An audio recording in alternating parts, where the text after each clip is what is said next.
the meeting to order. Would like to recognize that we have Representative Ohabism with us. I haven't, yeah, Ohabism. I have not slept in a week, so having some pronunciation problems. Anyway, as I announced on the floor today, we are still in the process of fixing this train wreck of a bill that came over to us, to say it nicely. And we saw the effects of trying to rush this bill through and what happened. And so that is why I wanted to have this meeting to discuss some of the amendments and just kind of get some feedback, I guess, on where we are on them. Then we'll come back on Monday and we'll vote on them. But we want to make sure that the I's are dotted and the T's are crossed, because we want to make sure we do it right. So with that, I will, you should all have a copy of the balloon amendment, and I'll turn it over to Blaine. Sorry. I feel your pain, Casey. Yeah.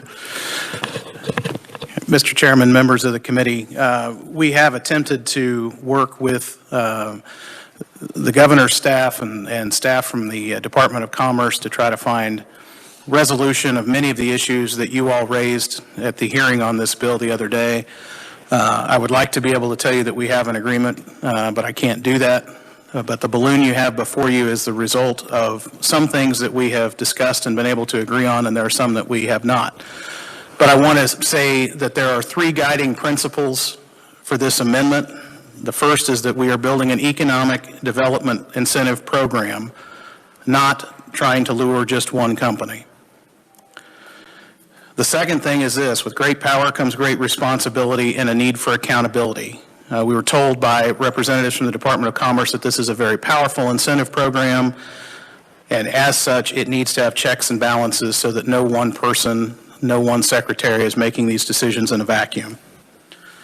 And third principle is this: the governor and the Senate disagree on what they think they put in the bill regarding corporate income tax, but if the promises of the program as it's been presented to us are true, then it does have the potential to transform the Kansas economy, and all Kansas companies should be able to benefit from those transformative effects. So here's what this amendment does. It creates accountability and incentives. The capital investment tax credit is restored with refundability, and the term of the amortization or payout is extended from 3 years to 10 years. If the secretary believes that it must be shortened in order to compete with another state or to bring a project to Kansas, then that has to go to the State Finance Council for approval for any amortization shorter than 10 years. The payroll reimbursement for qualified firms is capped at 7.5%. And if the secretary believes that it needs to go above that, it can go up to 10%, but only with the approval of the State Finance Council. So again, that last mile, or those biggest chunks of incentive, have to have someone else looking at the deal and making sure that it makes sense for all of Kansas. No deal of that size should happen without a check and balance. The second thing we're doing is we're promoting Kansas. Qualified suppliers must be located in Kansas under this amendment. That was in the original bill. It was struck in a Senate amendment. We believe those suppliers should be located in Kansas if they want to take advantage of those Kansas incentives. Qualified employees, the definition of a qualified employee should include that it is an employee employed at a qualified firm or a qualified supplier at the project site here in Kansas, employed full-time and scheduled to work for an average minimum of 30 hours per week and have been employed for 3 consecutive months, as verified by the CNS 100 KDOL report that's filed quarterly.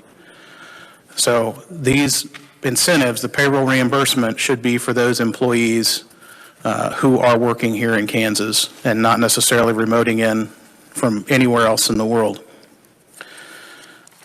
This amendment creates a $10 million matching incentive fund for the qualified firm to provide relocation incentives and help with expenses for employees who will move to Kansas from another state and make Kansas their primary residence. The goal should be to provide those benefits to companies and to individuals who will make Kansas their home. The third thing, it right-sizes the incentives for suppliers. The original bill had no minimum investment required for the capital investment tax credit for the 5 qualified suppliers, and no maximum. This bill changes that. It limits that capital X investment credit for the qualified suppliers to $100 million apiece in investment, and has a sliding scale so that more investment will mean more capital investment credit, up to the same 15% that the qualified firm can receive. And this also is on a 10-year payback that can only be reduced with the approval of the State Finance Council. The training reimbursement in the original bill for qualified suppliers was $5 million per supplier per year for 5 years, for a total of $125 million in training reimbursement to the qualified suppliers. That was 5 times the amount for the qualified firm. Whether a typo or the intention of the drafters, it was far too much. So this amendment lowers that to $250,000 per supplier per year for 5 years. A much lower total than the $125 million. The fourth principle here is that we use the transformative power of Apex to improve Kansas business climate. So Apex projects, we're told, have the potential to give billions of dollars in ancillary economic benefits for the state. And that benefit should work like a rising tide, raising all boats in Kansas. This amendment requires a measured and prudent reduction of corporate income tax for all Kansas corporations when an Apex project comes to Kansas. This reduction is 0.5%, one time for each project. And this amendment limits Apex projects to 1 per calendar year with a 2-year sunset on the bill. This measured reduction in Kansas and taxation on all Kansas corporations is a small fraction of the incentives that might be paid to even one Apex project, but it spreads the benefit, instead of being for one company or a handful of suppliers, to every Kansas corporation. Our tax policy shouldn't pick winners and losers, but it should make winners of all Kansas businesses. Finally, we try to strengthen the constitutionality of the bill. There are serious questions about the property tax component in Section 9 of the bill. The department calls it a partial exemption, but it goes on forever. It only applies to projects in foreign trade zones, and it essentially comes down to the discretion of one person. The Secretary of Commerce will decide how long that continues.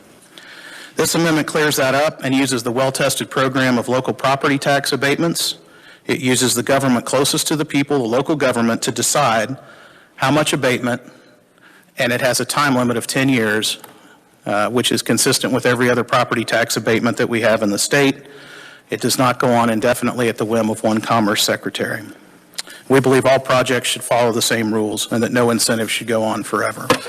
Those are the changes that have been made in this balloon. I can answer any questions specifically, but I thought it might be easier just to go through the big chunks of that. But happy to stand for any questions, Mr. Chairman. Thank you very much. Charles, he pretty much encompassed everything that's in the balloon amendment. All right. And so if there's specific questions as to how the wording of the amendment, we can ask the revisers. If you have questions on the intent of the amendment, we can ask Representative Finch. Are there any questions or comments? Representative Dodson. Thanks, Mr. Chair. Thanks, Representative Finch. That was really a great job on that. My one question that I just picked up is when we struck all of paragraph or section 9, and you just talked about that at the end, when you said we fall back on other ordinances and so on, does that just mean that the existing ordinances we have in place are then in effect or remain in effect? Yeah, so the authority for local governments, counties, and cities to provide tax abatements is found in Article 11 of the Constitution. And so this would fall back to that constitutional provision that would allow the locals to provide a tax abatement if they so choose. Thank you.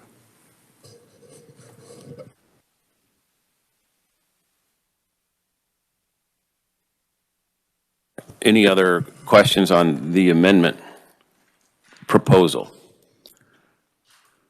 Representative Auerkamp. Thank you, Mr. Chairman. Representative Finch, can you go back over the, what was a non-refundable and now is a refundable? Can you walk through that again, please? Sure. So the original bill as introduced had a 15% capital investment tax credit for companies that invest a minimum of $1 billion in their projects. It had, I think, a 3-year repayment originally that was staggered so that if a company put $1 billion in investment in year 1, the credit would run in year 2, 3, and 4. If they put another $1 billion in investment in year 2, that would run in year 3, 4, and 5. And so it could stagger and layer in the original bill. The Senate change took out the refundability piece, so it became just a tax credit only if there was income tax owed. I think it did allow for transferability. Oftentimes these tax credits can be sold. There's a market for that. But the size of the tax incentive versus the size of the taxes that are corporate income taxes paid in Kansas, there may not be a market for that sort of transferability. And then it ran it out to 15 years. That was the Senate change to the original bill. The House amendment that's before you that's being proposed or discussed today says it can be refundable up to 15% over a 10-year amortization. So if they put $1 billion on the ground in year 1, years 2 through 11, they could get a tenth of that credit each year in a refundable tax credit. If the project needed to be shorter than that, the time frame needed to be shorter on that refundability, the Secretary would have to go to the State Finance Council and get permission from the State Finance Council to shorten that amortization period.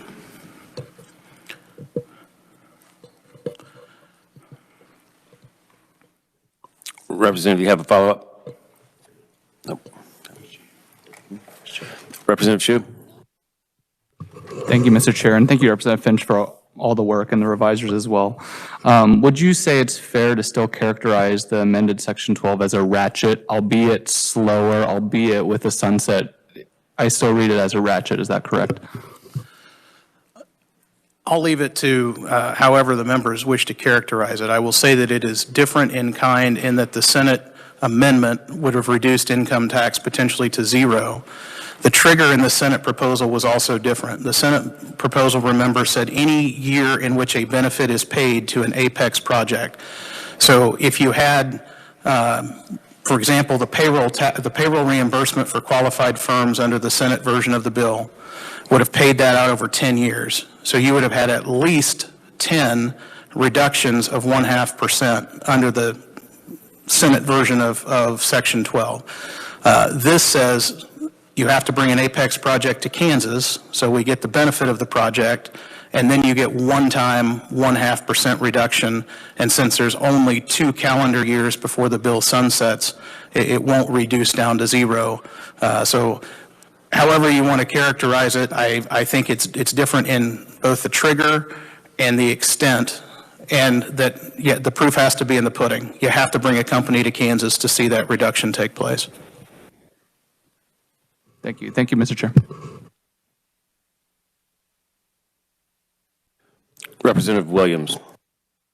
Thank you, Mr. Chair. Okay, so if you would walk us through, you gave us an example where the secretary has to be, that check and balance is with State Finance Council, but prior to that, you gave the example of the refundable credits. Prior to that, if any one of us look through this bill, we would see if the secretary. So there's a lots of discretion by the secretary in multiple areas. I'm wondering if there were any other recommended changes for the State Finance Council to be that check and balance. If not, I can look for it. So keep in mind that I think this is, the idea of the check and balance is one that comes from the House. This is something that's important to us, that this not be an unfettered authority. The governor's proposal and the Senate version, neither one had any check and balance on that. They both allowed the secretary to unilaterally make those decisions. So we've included that for the CapEx incentive, which is kind of the biggest part of the incentive. We've included that for the payroll reimbursement, which is the second biggest part.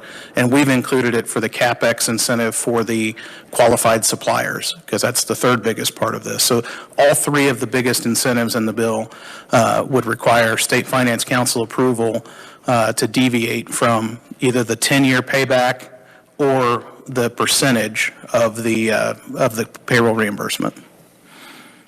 Thank you, great.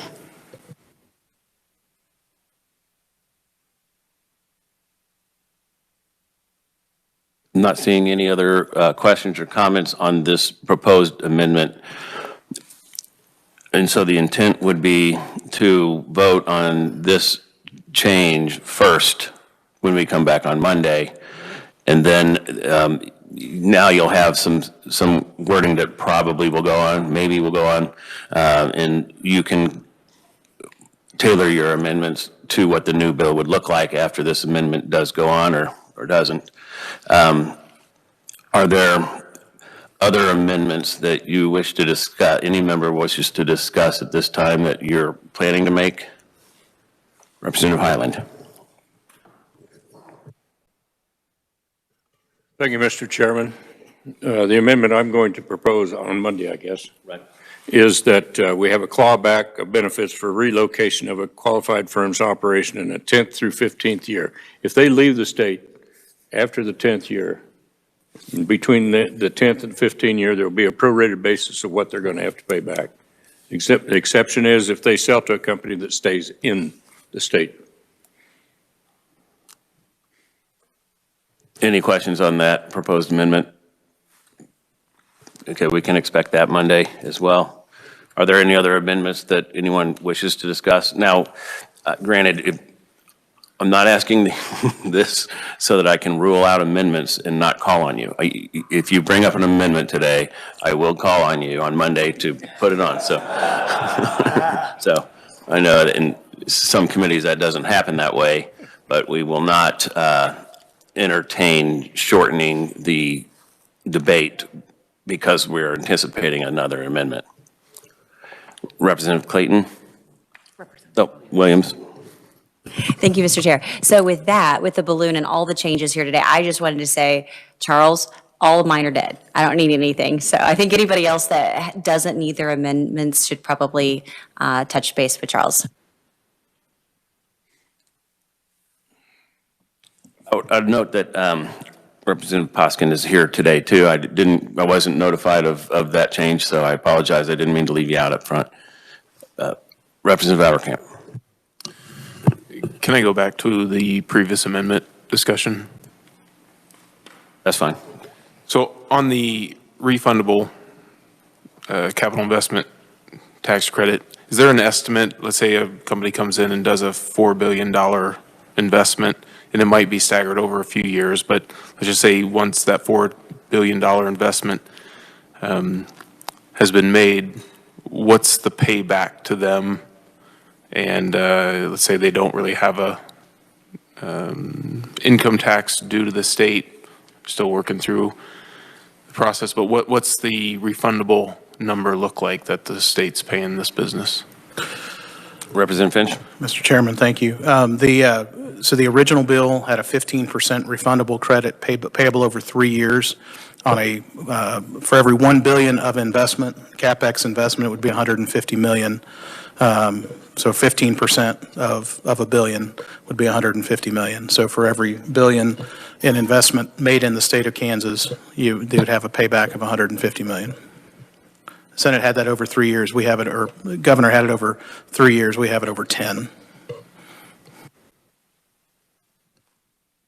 So that if I understand that correctly, with this amendment, it would be over 10 years. So that's about $60 million per year. Sounds about right. But this is refundable, whereas the previous one was non-refundable, which I think that was a question that got brought up with the non-refundable. they would have had to have that taxable liability. Whereas now they don't have to have the taxable liability, and the state is pretty much on the hook regardless. Yeah, Mr. Chairman, you want me to speak it? I'm not on the tax committee, but I did stay at Holiday Inn Express last night. No, I'm not really on the Commerce Committee very often either, but thanks for having me. I don't want to come back, by the way. You really blew up my week. Thank you.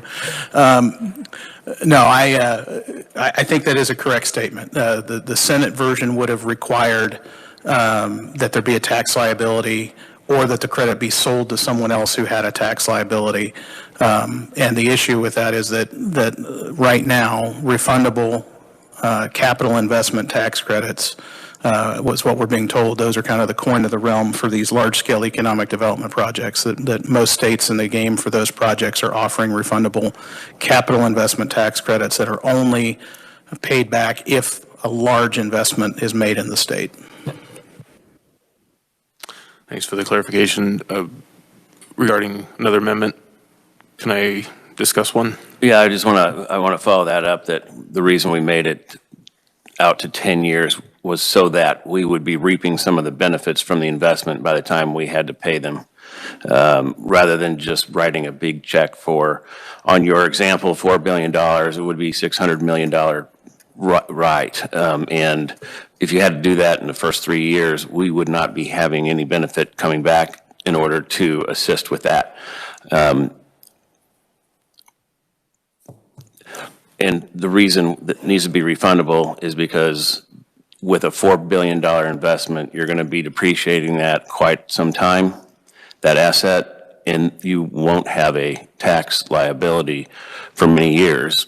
And therefore, the tax credit is no good to the company. And in order to attract billion-dollar type investments, this is kind of where the trade is going. But you can talk about your next amendment if you'd like. Thank you, Mr. Chairman. And I think just talking to small businesses that have heard some of the news stories about the bill, I think it's putting it lightly to say that they're not enthusiastic about their tax dollars going to somebody else's business investment when they have spent their blood, sweat, and tears of many years to build their own personal businesses.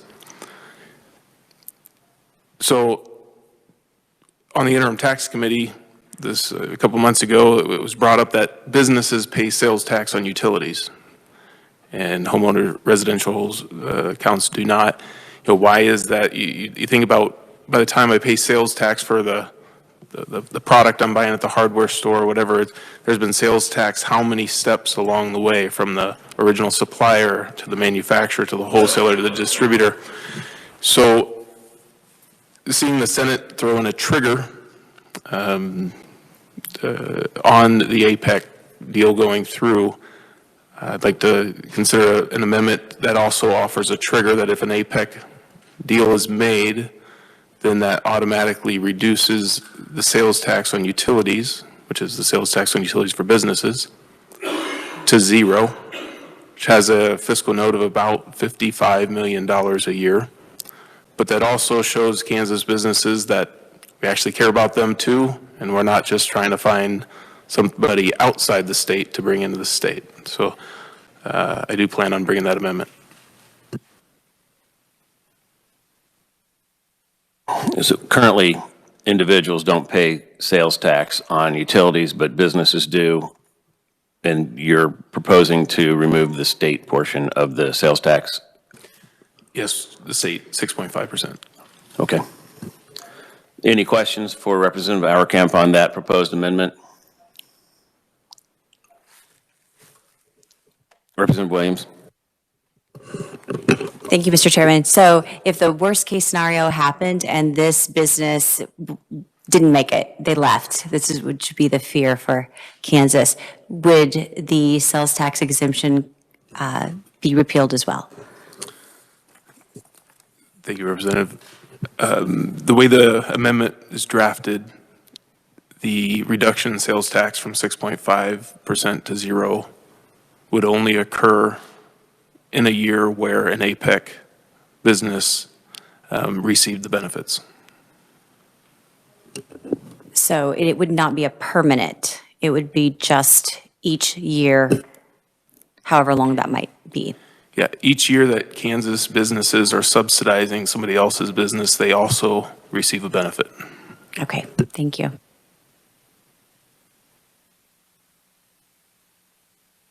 Representative Carpenter? Thank you, Mr. Chair. Do you have any idea what the fiscal note would be on that? So this bill was, a similar bill was, or similar to the amendment, a bill was introduced in the Senate. The fiscal note on that was 55.6 or 55.8 million. It was 55.8 million. Thank you.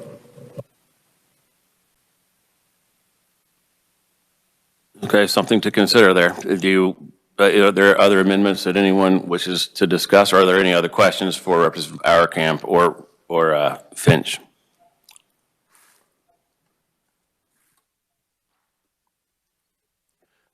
Okay, seeing none, we will adjourn. Hopefully, we'll have this bill written and fixed for you Monday, and we plan to work it and vote it out if that's the will of the committee. Thank you.